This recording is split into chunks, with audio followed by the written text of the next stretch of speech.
வணக்கம் உறவுகளே. நான் எனக்கு தெரிஞ்ச பதிவுன்னு உங்ககிட்ட பகிர்ந்துக்கிறேன். பெரிய ஹோட்டல், அந்த ஹோட்டலில் பெண்கள் சப்ளையராக இருக்கிறாங்க.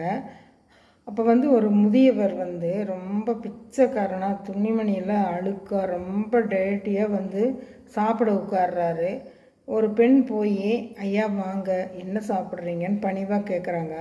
ஒரு ரவா தோசை கொடுங்க, ஒரு வடை கொடுங்கன்னு சொல்லி கேட்குறாரு. அந்த பொண்ணு போய் ஆர்டர் போட்டு வாங்கிட்டு அவருக்கு கொடுத்துட்டு கை கட்டி நிற்கிது அவர் சாப்பிட வரைக்கும்.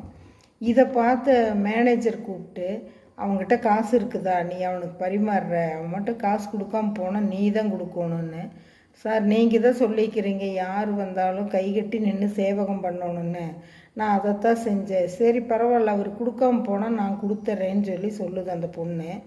அதே மாதிரி அவர் சாப்பிட்டு கொடுக்காம போயிட்டார். இந்த பொண்ணு என் சம்பளத்தில் பிடிச்சிக்குங்கன்னு சொல்லுது.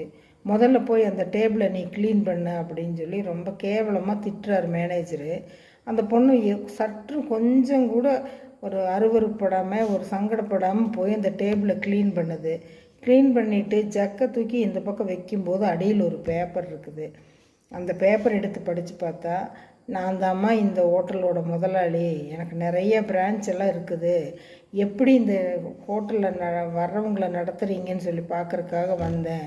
நீ ரொம்ப நல்லா ஹேண்டில் பண்ணின, உனக்கு உயர் அதிகாரி பதவி கொடுத்து எல்லா ஹோட்டலையும் நிர்வாகம் பண்ணுற மாதிரி உனக்கு நான் பதவி உயர்வு தர்றேன் அப்படின்னு சொல்லி அவர் எழுதி வச்சுட்டு போயிருக்கிறாரு.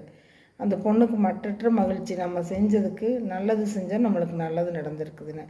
நம்ம மனசில் எதையும் நினைக்காம யாருக்கு நல்லது செஞ்சாலும் நம்மளுக்கு நல்லது தான் நடக்கும். உங்களுக்கு பிடிச்சிருந்தால் லைக் பண்ணுங்கள், ஷேர் பண்ணுங்கள், சப்ஸ்கிரைப் பண்ணுங்கள், பெல் பட்டன் அமுத்துங்க. இந்த நாள் எல்லோருக்கும் இனிய நாளாக அமையட்டும். தேங்க்யூ.